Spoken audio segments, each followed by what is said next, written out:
Free agency is here. Next Monday, free agency is set to begin, and your Minnesota Vikings have $63 million to spend.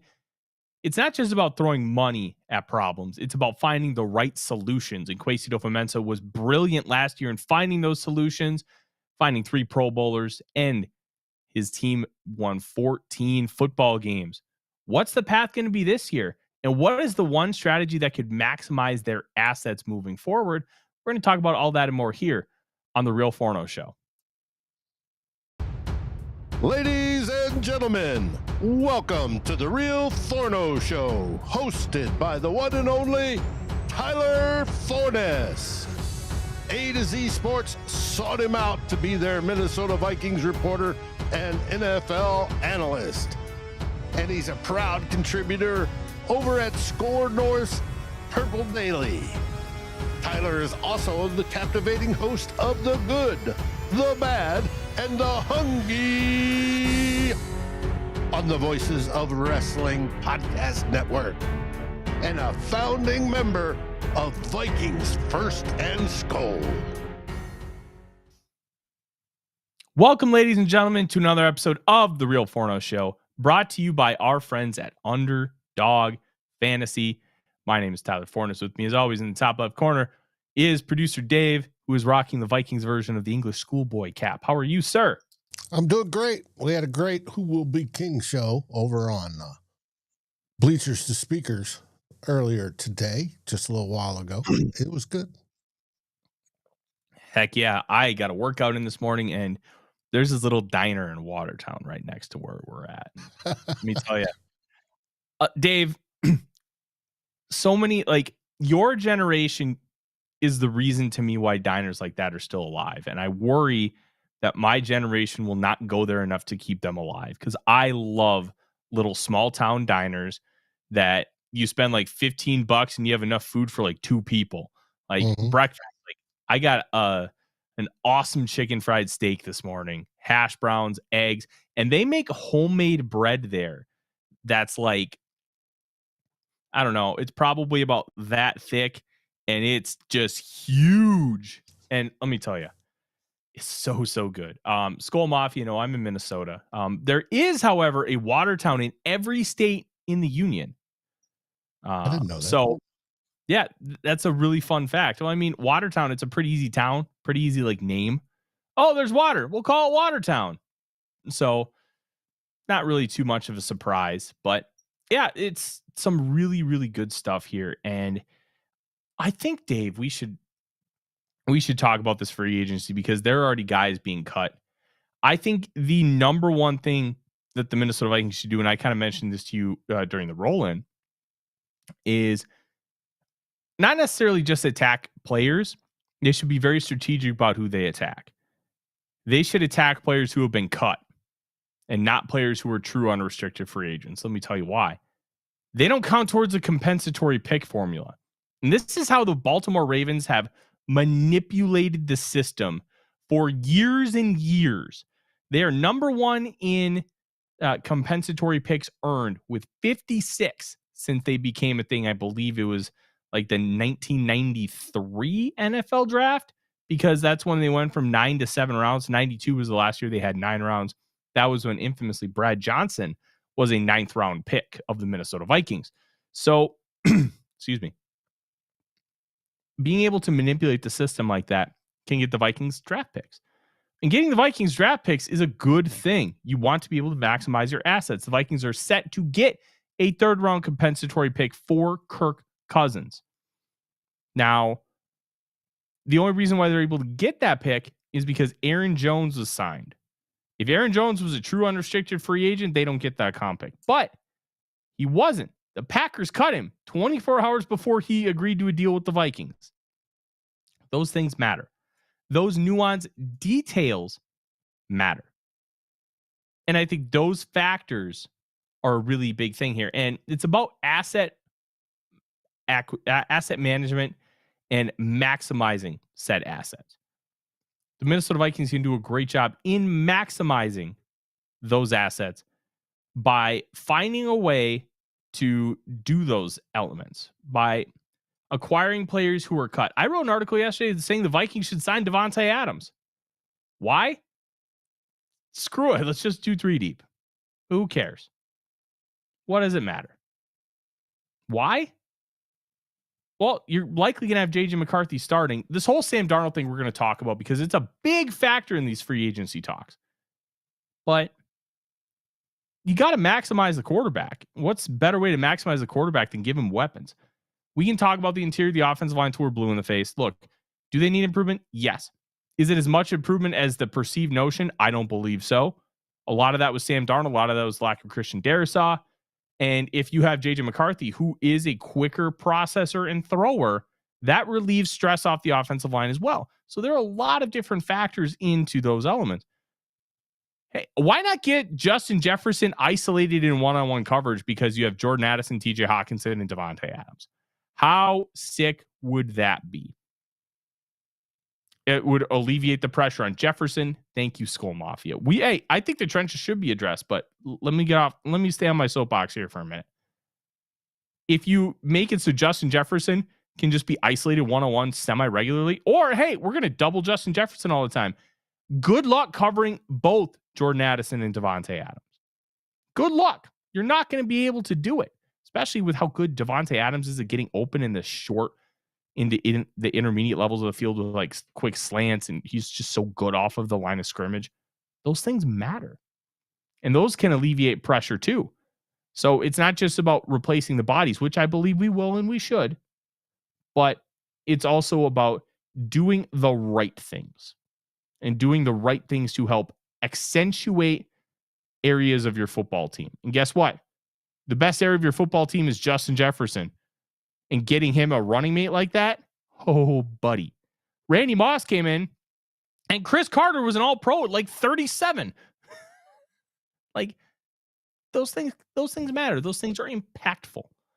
And I think you can really do a lot there. But Davante Adams, like I talked about there in Jones, was cut. Therefore, he does not factor in to those compensatory talks. Not factoring in there.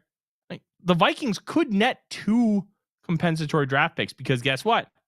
Sam Darnold, Cam Robinson. All you got to do is make about $21 million or more. Cam Robinson, good left tackle. Did he have his issues? Yes. Is he a good left tackle? Yes. Is there a shortage of offensive linemen? Absolutely. Sam Darnold, no matter what you think of him, he is a quality starting quarterback. He's getting at least Geno Smith money, $25 million. Unless the Vikings keep him and they convince him to take less, which is a possibility, and we'll talk about that. But if they both leave, let's say Darnold gets 30, Robinson gets 22, 2 third-round picks. So let's say you sign a bunch of other deals. Let's say you get Byron Murphy at 18. You would qualify as a 4th. They don't round up, Dave, until all the other picks, 4th or lower, are covered. So you could theoretically still get 2 third-round comp picks for those guys. And if Brian Flores leaves, guess what? There's another third-round comp pick. So all of a sudden, you could be sitting on 4 third-round picks. It's 2. Yes, it is 2, Dave, but it's back-to-back years. So the Vikings wouldn't get 2 in 2026. They get 1 in 26 and 27. Like, that's solid asset management. That's trying to maximize your resources. And I think Jonathan Allen's a guy that you could do that with. He did request a trade and was given permission to seek one. Sounds like he's going to be cut, according to Mike Silver of The Athletic, because he almost got traded to the 49ers in the Deebo Samuel deal. That didn't happen. And it seems like he's going to be released. Guess what? There's your defensive tackle. Somebody else could give Milton Williams $20 million a year. I'll take Jonathan Allen for 15. Maybe you still have to give Jonathan Allen 20, but I think he's more worth it than Milton Williams is because Jonathan Allen's a really good run defender who is also a good pass rusher. That is very, very appealing to me. And we already know, according to Score North's Doogie, that Allen has, what was the phrasing that I saw that Doogie had said?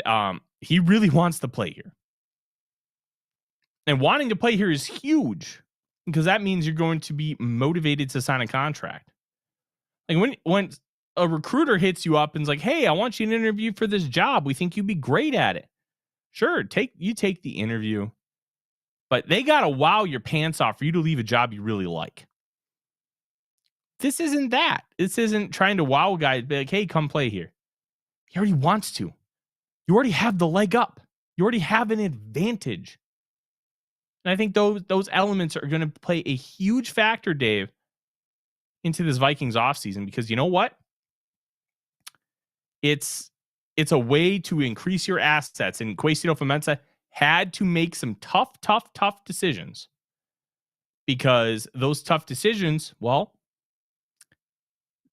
the salary cap was a disaster when he got here. It was awful. Now, the Vikings are in a really good spot because of the work he did. Now, everything's clear. Now you get to see him really put things together. Really put that complete stamp on what he wants his football team to be. I'm excited. I'm really excited, but I do think that element that I talked about of finding guys who have been cut rather than are just unrestricted and trying to focus on those guys would be a really good bet for the Minnesota Vikings. It would definitely help in the comp pick department, because right now we have the most unrestricted free agents going into the system for playing time, and high level ones. So that's how Baltimore's played it for forever, and it works. Hey, you know what? That's a class organization right there with the Baltimore Ravens. They understand what they're doing. They just get it. They completely get it. And those elements, Dave, are going to be so key, because the Vikings want to build a Super Bowl winner. They don't just want to make the dance. They want it. They want it bad. They want the ability to go in and win that game. Well, in order to get there, you have to do things. You have to make the right moves. And we talked about it, and I'd highly recommend you go back and watch it before free agency, because I think there are real lessons you can learn from the Philadelphia Eagles. You can't learn everything, but let me tell you how the Eagles have approached things. It's smart. They continuously invest in areas that they believe are going to help them win, which is the trenches. Now, investing psychotically like they do, I don't think you have to quite go that extreme, but you do need to continue to invest in the trenches. But it's also, they hit on all these other draft picks. They consistently hit. This past year, they hit on their top two picks. Quinyon Mitchell and Cooper DeJean completely revamped their secondary. And that was the biggest catalyst of them winning the Super Bowl. You got to hit on your picks. And I do think Kwesi gets too much flack for his drafting. One, you can tell that there were mistakes made in that first draft. Some of them were his fault. Some of them were inherited. He's changed his whole process. He's changed everything. He has laid out how he wants to attack the draft. And there's this notion that he shouldn't get credit for the Jordan Addison pick. Yeah, he should. He made the pick. Here's the thing about being a good manager. A good manager should never have to do anything other than listen and decide. That is how a good manager leads. You listen to your people and you make decisions based on the information you gather. Now, of course, it's always good to work hard. I always told my people when I was a manager, my goal is for me to not have to do a damn thing in this building, because then I can do everything. Then I can help here. Then I could jump over here. Then I can oversee and just observe and help. And so much of my job was just being observant and looking at things and watching. But if I'm stuck doing one specific task, it takes away so much of what I'm supposed to be doing.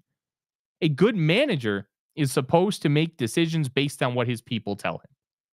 And Kwesi made the decision to take Jordan Addison because of what his people told him. So he did.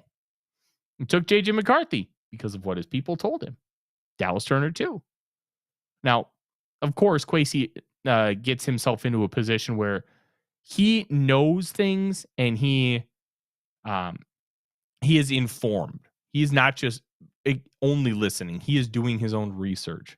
And I know that's a funny phrase right now because of our political climate, but hear me out. We're not talking about doing their own research as a meme. We're talking about reality because that's also his job. He's supposed to be doing the research just like these other guys, but he has such a broad scope of what he's in charge of. He defers to the scouts when like, hey, I see this. Well, they can give context because X, Y, Z. And those things matter. And I think Kwesi has proven that he deserves a little more grace when it comes to the draft because of the last two drafts, how they've played out. Now, look, nobody can predict Kyrie Jackson. I will never fault him for the Kyrie Jackson pick. You can't predict tragedy. But Jordan Addison was a massive, massive hit at 23. We project that Dallas Turner is going to be a hit based on what we've seen, or at least I do. JJ McCarthy's still up in the air. All we've seen is a preseason game. We've never seen him play in real action. So right there, like you have one guaranteed hit out of 4 first-round picks. Dallas Turner, I think, is going to be a hit, especially after taking a huge leap this next year. So that's 2 out of 4. That's pretty good. You want 4 out of 4, but it's also the NFL draft. It's okay if it's 4 out of 4. So I think as far as kind of how we continue to project forward, I think Kwesi's doing a pretty good job. And I do think that extension's coming. And in a roundabout way, I think because of how things have manifested for him in free agency and the NFL draft last year, he's going to take some of those lessons and really maximize what they're going to do here this go around, because there is a lot that they can target, a lot of really talented players. And I'm fascinated to see how they've learned lessons from other teams like the Eagles and try to implement it into how they go about their business. Very much so. Now, I do want to.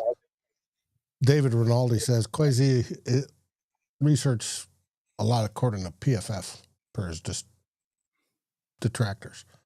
He admitted he uses spreadsheets, especially in that first draft, and that he comes in it with the whole analytics is going to win the day deal. But he's learned that no, that isn't quite the case. Mm-hmm. And I do like the fact that he's admitted that no, that's just a part. You have to know who these guys are, how they played, all in the film. You've got to get, their backgrounds and their personalities and all that sort of stuff. And just because they look great on, great with raw athletic skills, that doesn't necessarily translate to being able to play the game. We saw it with, guys that flashed speed but couldn't catch a football, and their job was to catch the football. Or guys that were supposed to be, banger offensive linemen because they had the size and the speed and the strength. And but did they do their job as an offensive lineman? Not the way everybody projected them to.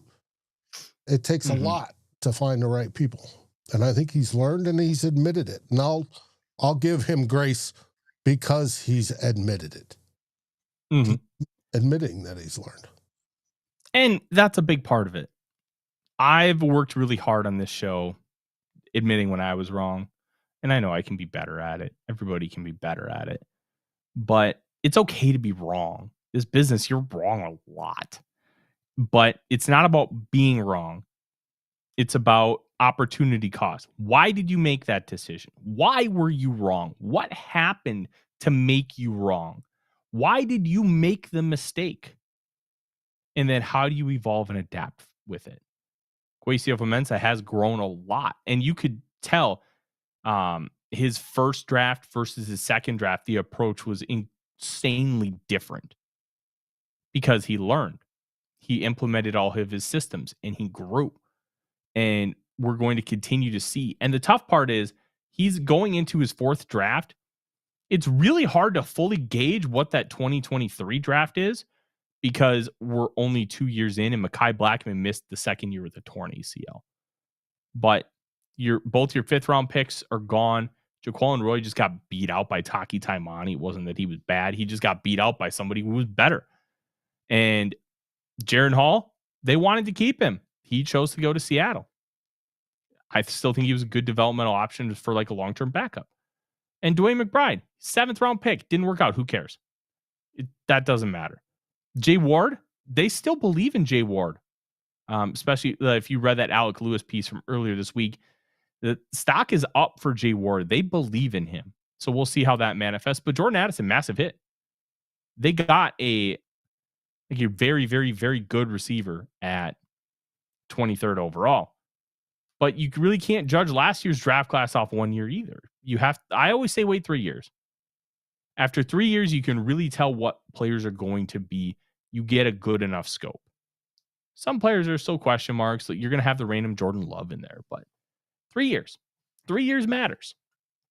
And I think Kwesi's process over his time, both handling free agency and the draft, has been improved because he's learned, he's evolved, and adapted. And I'm really, really excited to kind of see how that ends up looking this year. There's a lot of really fun things with the free agency class, Dave. But you know what else is really fun? Playing underdog fantasy. Yes, that's right. If you missed it this past week, there were a lot of fun picks when it came to the NFL Scouting Combine and the 40-yard dash. Hope you got in on some of those. I know I did. Had a couple wins, had a couple close ones, but that's the deal when you end up looking at those prop lines. Listen, all you have to do with underdog fantasy, go higher or lower. That's it. 2 to 8 picks. You went up to 1,000 times your money, and it's just fun. And even if you're just like sitting around like, oh, let's turn on this basketball game. Well, I don't really have a rooting interest. Give yourself a rooting interest by putting in a lineup. That's all you got to do. It makes it a little fun, and you can just use a little bit. You don't even have to put out a lot of money. Just have some fun. But the best part is if you use promo code Forno, you get up to $1,000 in bonus credits just by signing up. But you got to be in one of those states on the map on the screen. Otherwise, it's not available for you, which stinks because underdog fantasy is a heck of a lot of fun.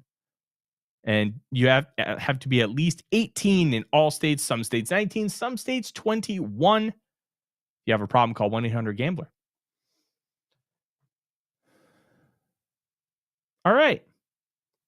Let's talk some players, Dave.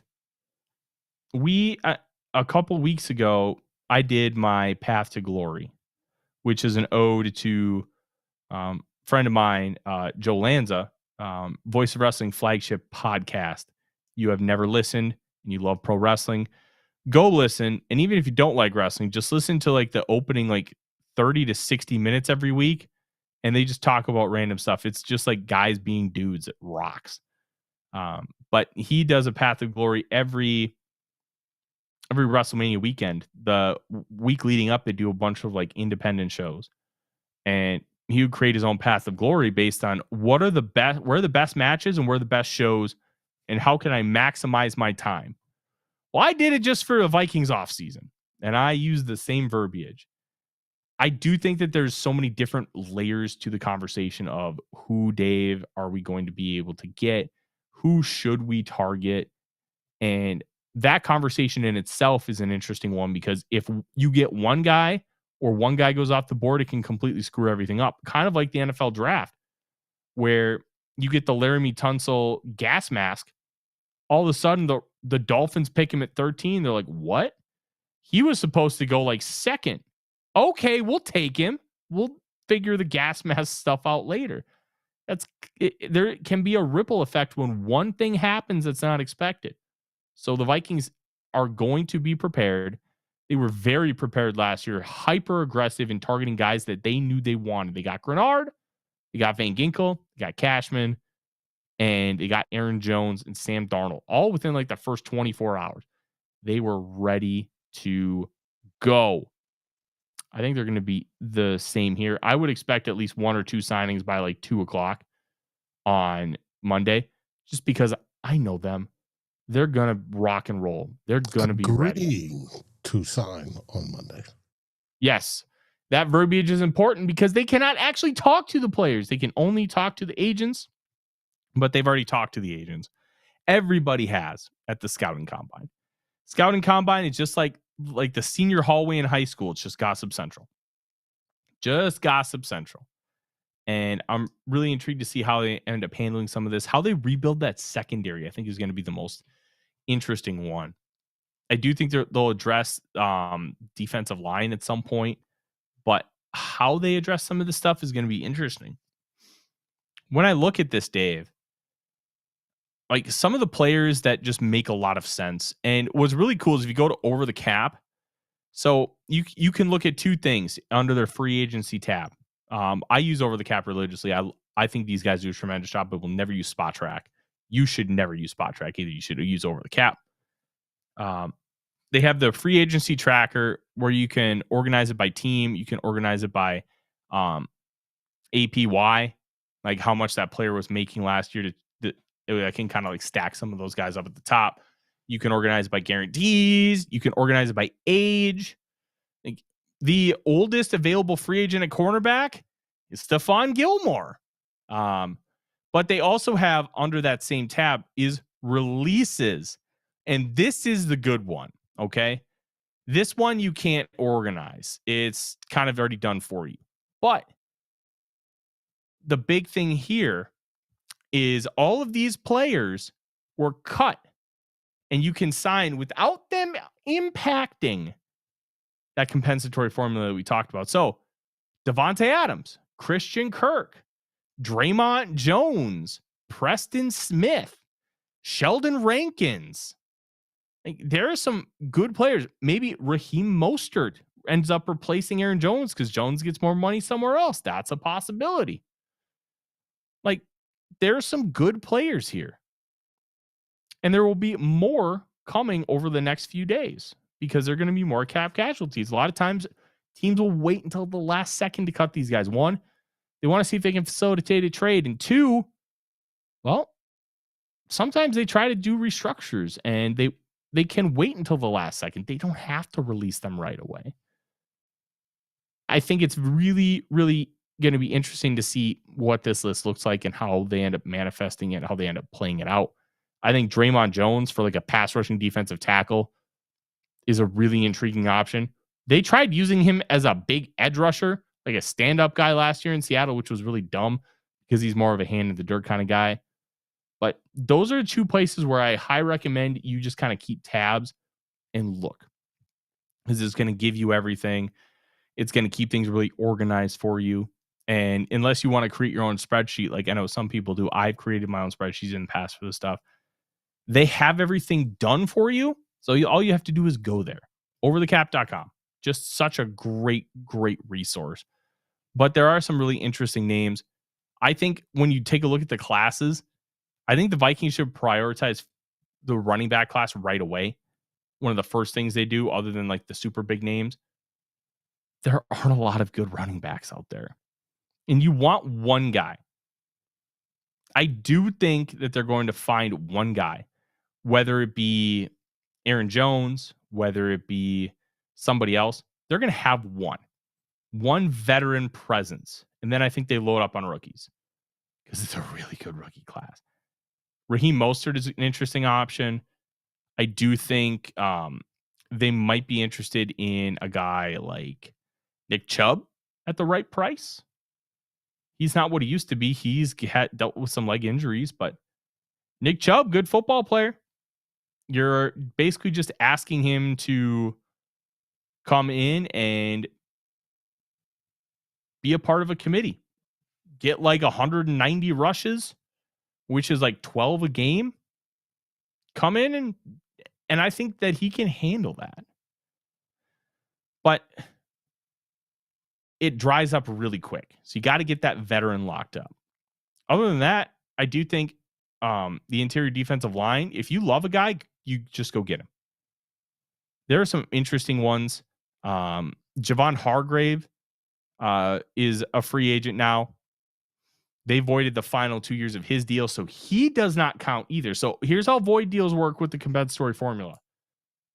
If you actually void out years on the contract, so like last year, Stephon Diggs voided out the final 3 years on his deal with the Texans, he does not count towards a compensatory formula because they voided those.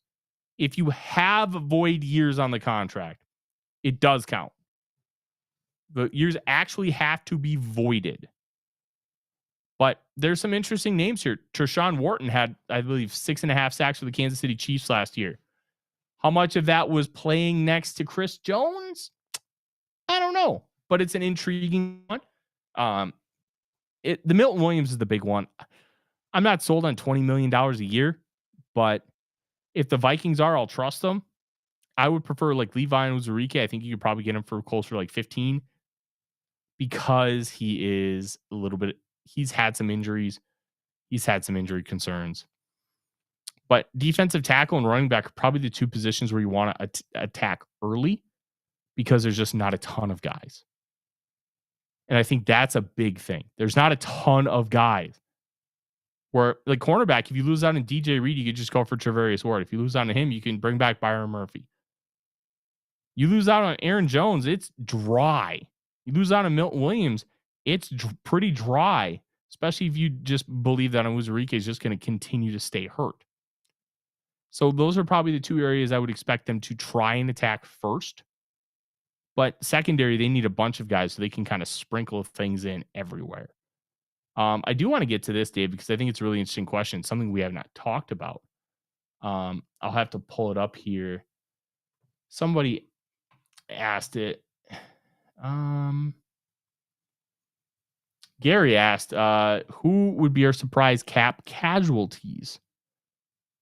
And I think that's an interesting one. I'll tell you this. I would be shocked if they cut Ed Ingram. I will not be shocked if Ed Ingram isn't on the team in September. But Ed Ingram's the kind of guy where unless they sign his direct replacement and then cut him, I think Ed Ingram's on the team through training camp. Because I think they'll want to give him an opportunity to show he's grown. And then if he's not, they just cut him like they did Armon Watts a few years ago. Oftentimes you keep guys on rookie deals versus cutting them because they can take a leap in year 4.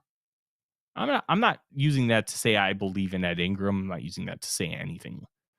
But they oftentimes will keep guys on the final year of the rookie deal and let them prove it in training camp before getting rid of them. Because cutting him now versus cutting him later, Dave, two completely different things. But same cap savings no matter what. So unless they find his direct replacement, I think he sticks around. I think my surprise cap casualty, the only one I can really think of, CJ Ham. The Vikings cap situation is great. They don't have guys. Josh Oliver maybe, but they love Josh Oliver and they use him a lot. So getting rid of him would be incredibly peculiar. It's a really healthy organization right now for the Minnesota Vikings. It's healthy. We haven't had this kind of health in the organization in a long time. We should be thrilled that we're in this position. What do you think, Dave? Who would be your surprise cap casualty? I was going to say CJ Ham before you brought it up, but you're right. We are in a healthy position. Like the biggest cap casualty, like there's cap savings with a cut that's any kind of realistic would be Josh Oliver. It's like $5 million. Then you can give me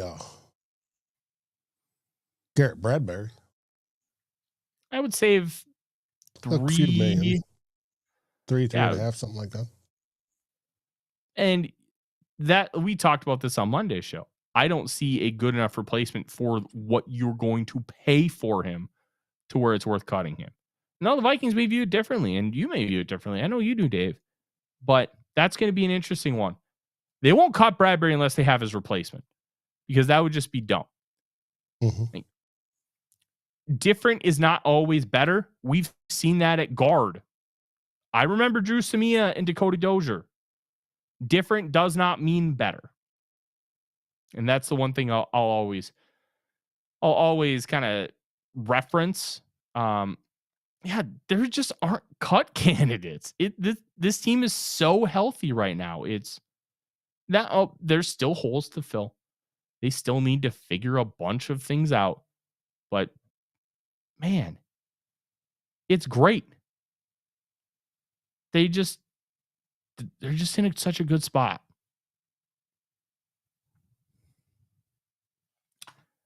All right.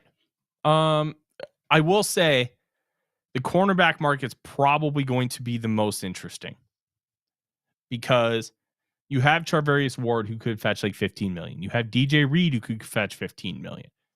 But while there are some really good players at those higher end positions, not a ton of like the middle class. Your middle class like Mike Hilton, who's a slot only, a very good slot only, but slot only. Jeff Okudah was a 3rd overall pick in 2019. Is he good?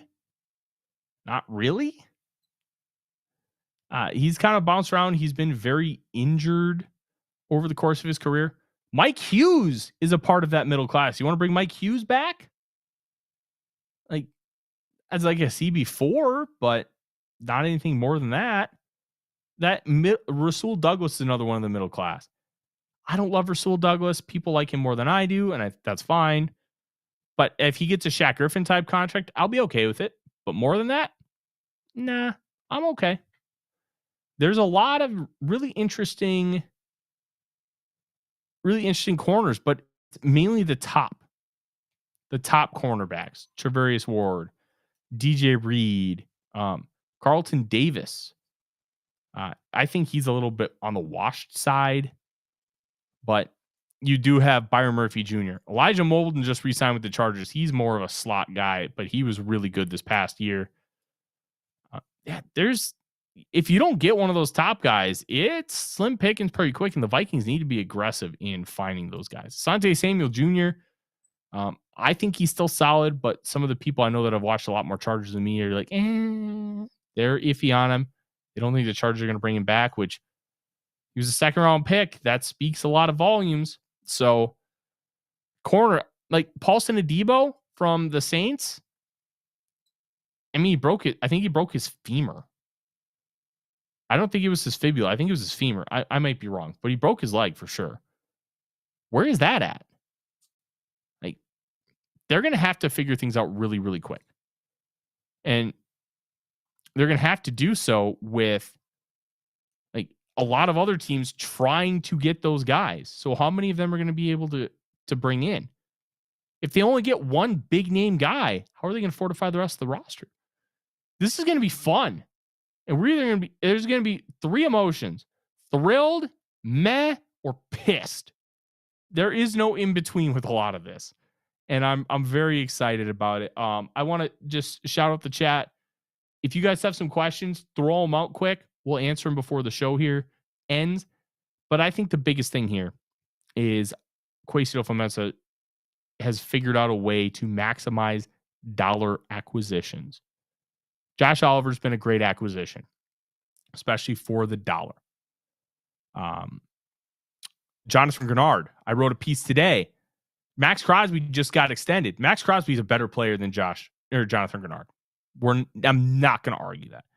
But Max Crosby's average annual value now is 35.5 million. And guess what? Jonathan Grenard, he's making 19, and his per pass rush metrics were better than Max Crosby's last year. And Grenard was a great run defender.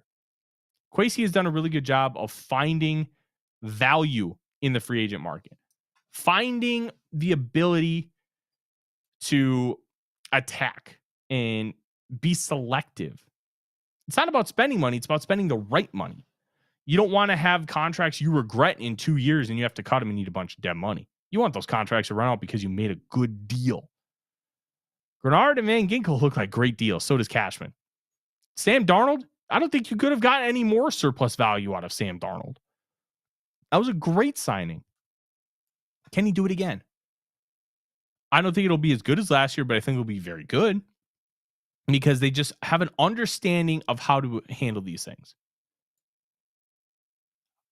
All right. A couple questions here from the chat. Then we're going to get out of here. Survivor's on tonight, and I am excited. All right. Freddie asked, do you think the Vikings will trade up in the draft? If not, who would you take at 24? There are only a couple guys I would trade up for. And it's like, if they fall down, like Abdul Carter or Travis Hunter, if they're at like 15, screw it. Just go do it. Shamar Stewart, the edge rusher from Texas A&M, if he's available at 15, I'm trying to trade up. I don't care. That is a difference-making kind of guy who's got size, who's got freaky athleticism for that size.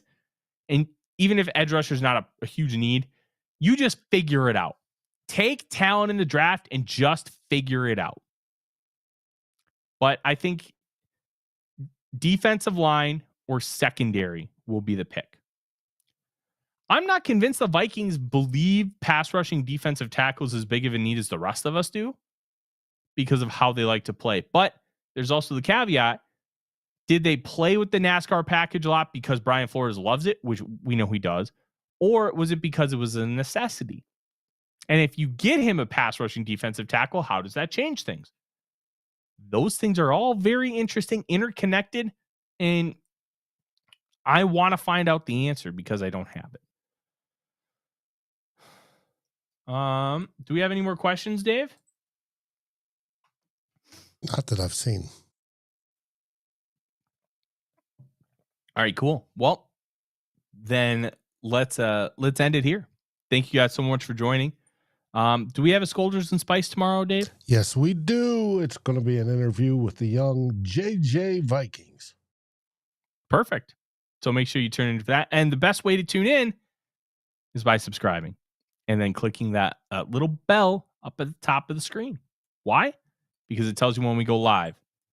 And especially with free agency coming up next week, Dave and I are going to have a little powwow, and we are going to figure out how we're going to handle it, because last year we went live a bunch and we had a lot of conversations. This year it might be a little less in volume because of how my contract is written with A to Z Sports, but we will be going live and we will be having conversations, and we will be bringing you all the updates for the Minnesota Vikings. And you can read all my written stuff, A2ZSports.com. This is going to be a really fun week. It's going to be a really chaotic week. Make sure you know who actually knows what they're talking about when it comes to reporting, and don't get duped. Too many people get duped. Media literacy is not very high right now.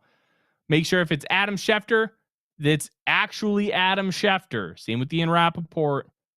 Make sure you're not getting fooled by a parody account. And have fun. This is an exciting time. Minnesota Vikings are changing. And we're going to hopefully get changing for the better. Thank you, everybody, for joining us and listening. I'm Tyler. He's Dave. SKOL Vikings. SKOL Vikings. Like, subscribe, and ring the bell to get notifications. It helps us grow this community that we all love, our Minnesota Vikings. And on behalf of Tyler Forness and myself, Dave Stefano, thank you so dearly for watching The Real Forno Show. SKOL, everyone.